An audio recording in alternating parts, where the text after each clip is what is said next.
Every year in the Tatra Mountains, rescue teams are called out more than 2,000 times. People get lost, they get hurt, they are unprepared.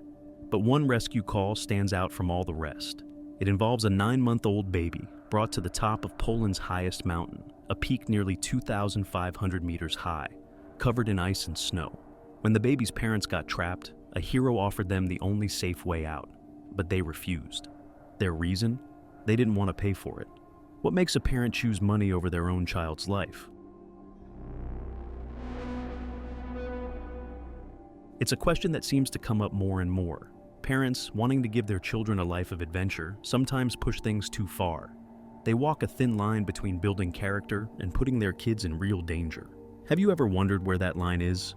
Take the story of Paul Sweeney, an American father who took his 9-year-old son and 11-year-old daughter to climb Mont Blanc, the highest mountain in Western Europe. He wanted them to set a world record. Instead, he led them straight into a section of the mountain known as the Corridor of Death. A video from their climb shows the moment an avalanche hits. The massive snow trips the children, who are tied together by a rope, and sweeps them down the mountain. They were terrified, but lucky. Other climbers were nearby and helped rescue them.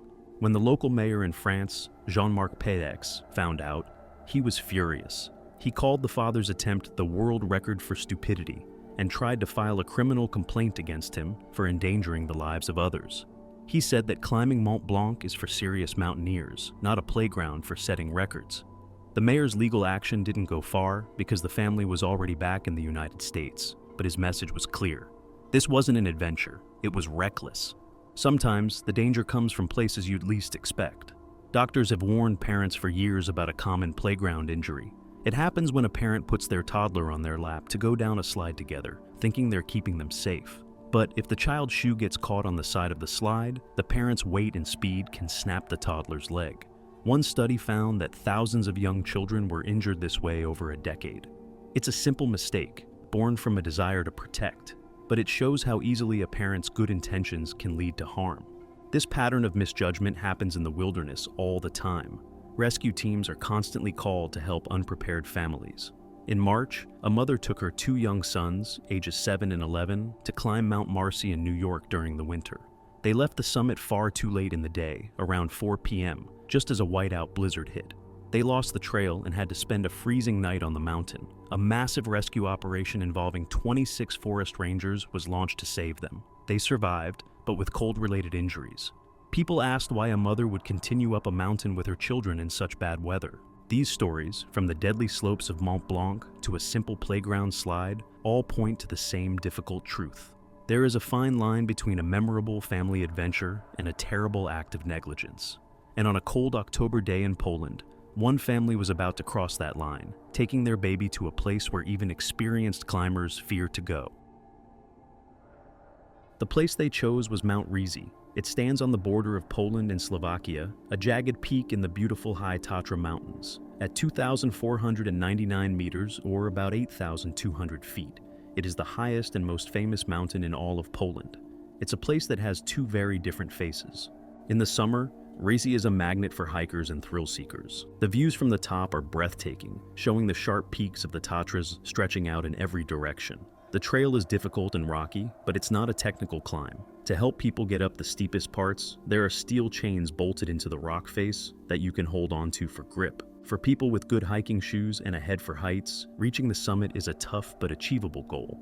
This is the mountain's friendly summer face, the one that makes it so popular.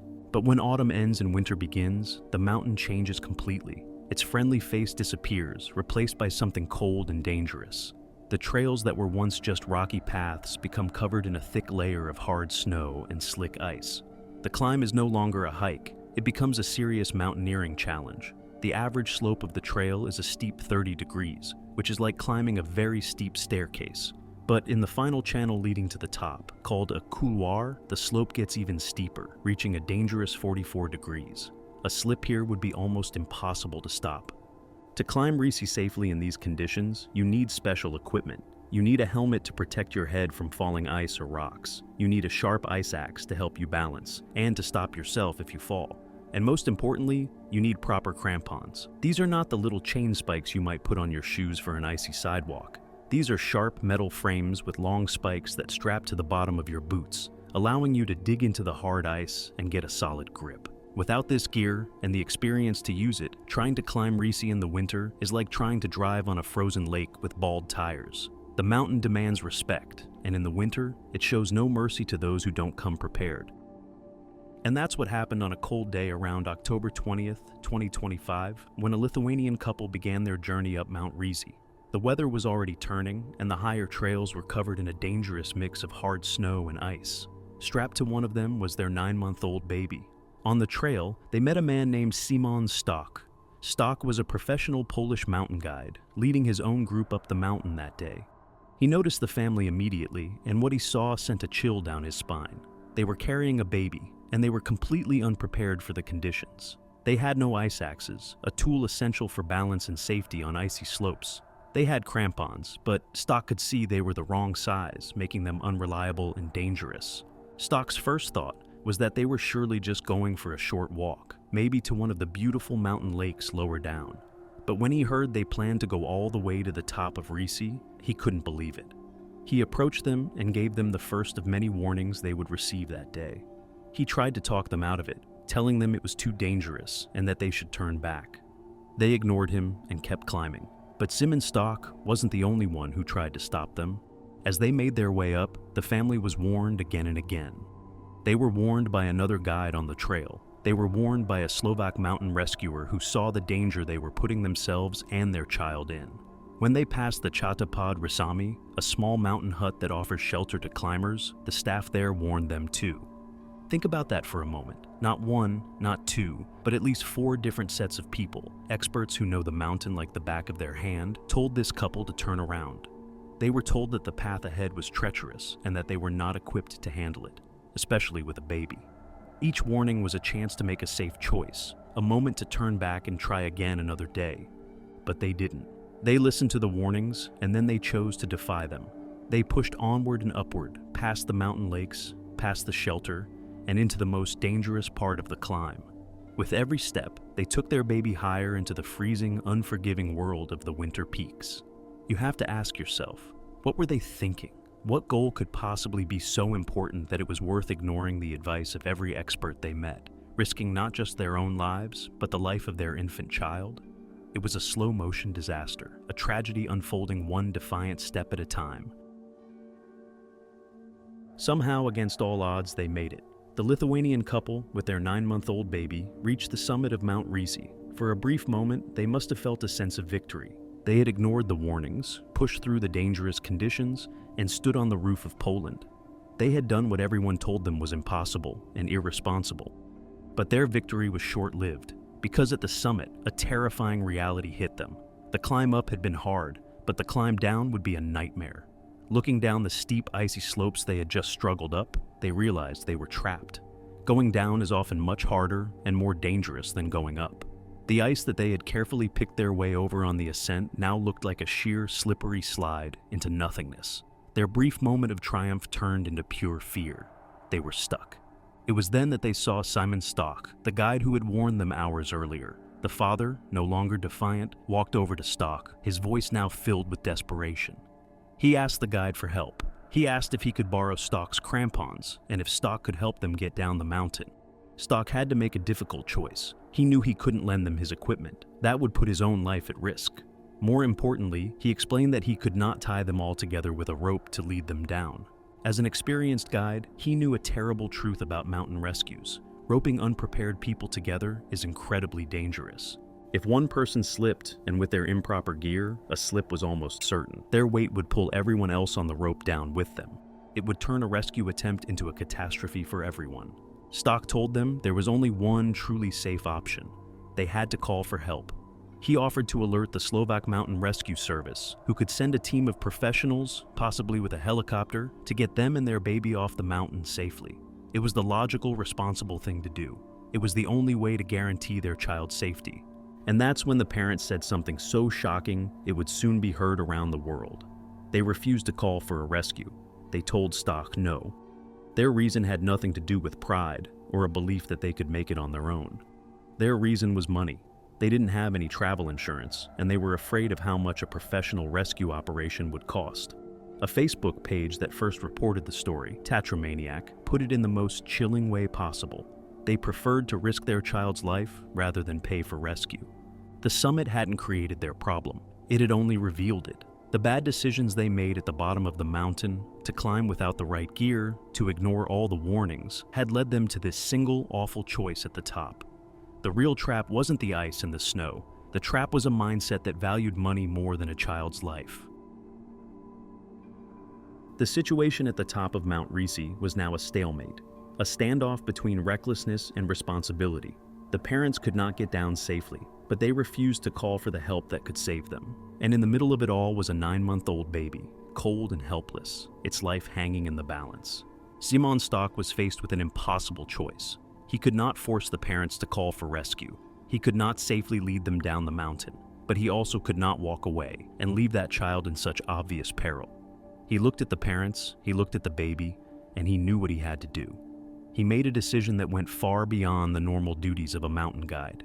He decided to take matters into his own hands. He told the parents he would carry the baby down himself, through the most dangerous part of the descent. They agreed. Stock took the small child into his arms. Now, the weight of this rescue, the burden of this child's life, was literally on his shoulders. He was an experienced climber and knew he could get himself down safely. But carrying a baby changed everything. Every single step had to be perfect. He began the slow, careful journey down the icy mountain. As the Tatra Maniac blog described it, he moved step by step with full focus. Imagine the pressure. He had to navigate the treacherous terrain, his sharp crampons biting into the ice, all while holding a baby, making sure the child was secure and protected from the cold and the wind. One wrong move, one moment of lost concentration, could have been fatal for them both. He was a guardian, the only person on that mountain who was putting the child's safety first. He carried the baby down the steepest, most difficult section of the trail. Once they reached a safer place, where the immediate danger had passed, he handed the child back to the parents, who had been following carefully behind him. His job was done. Later, at the mountain hut below, he saw the family again briefly before their paths separated for good.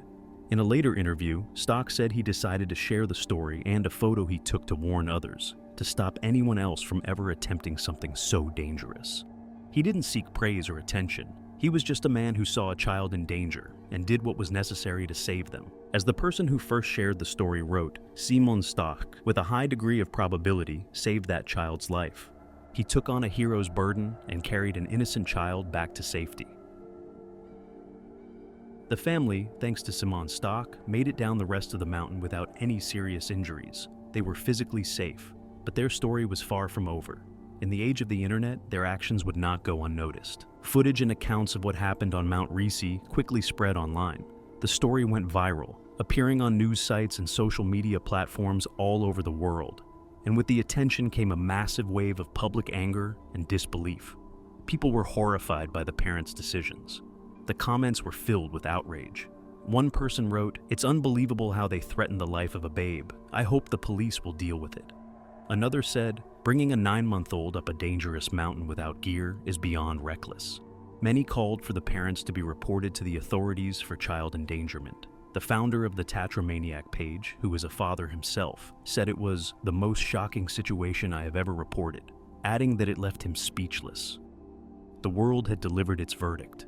What these parents did was wrong, and there should be consequences. The police in Zakopane, the Polish town at the base of the Tatras, were aware of the incident, but they soon announced that their hands were tied. They explained that there was a critical detail that put the family beyond their reach. Mount Rysy sits directly on the border between Poland and Slovakia. The family had started their climb from the Slovak side. Because of this, the incident was outside the jurisdiction of the Polish police. They could not investigate or press charges. A police spokesman, Roman Wieczorek, explained what would have happened if the family had started on the Polish side. He said they would have launched a full investigation.